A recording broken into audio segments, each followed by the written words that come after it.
Hello friends, welcome to our channel. অতীতকালে বা past টেন্সে কথা বলার সময় আমরা অনেকেই কনফিউশনে পড়ি। ডিড লিখব না হ্যাড লিখব? চিন্তা নেই, আজকের ছোট্ট এই ভিডিওতে আমরা এই দুয়ের ঝগড়া মিটিয়ে দেব একদম সহজভাবে। যখন কোনো কাজ অতীতে হয়েছে এবং আমরা সময়টা জানি কখন হয়েছে, যেমন কাল, পরশু, গত সপ্তাহ বা গত বছর, তখন আমরা ডিড ব্যবহার করি। ডিড ব্যবহার করলে মূল ভার্বটি সবসময় প্রেজেন্ট ফর্মে থাকে। যেমন আমি গিয়েছিলাম, আই ওয়েন্ট। তুমি কি গিয়েছিলে? Did you go? আমি যাইনি, আই ডিড নট গো। যখন আমরা অতীতে দুটো কাজ হয়েছিল এমন কথা বলি, তখন যে কাজটি আগে হয়েছে তার জন্য আমরা হ্যাড ব্যবহার করি। হ্যাডের সাথে সবসময় ভার্বের পাস্ট পার্টিসিপল বসে।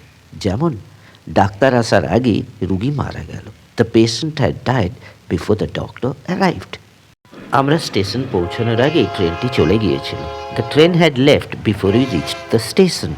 ভিডিওটি ভালো লাগলে বন্ধুদের সাথে শেয়ার করো, আর ইংরেজি শেখার আরও এমন সহজ টিপস পেতে আমাদের চ্যানেলটি সাবস্ক্রাইব করো। বাই।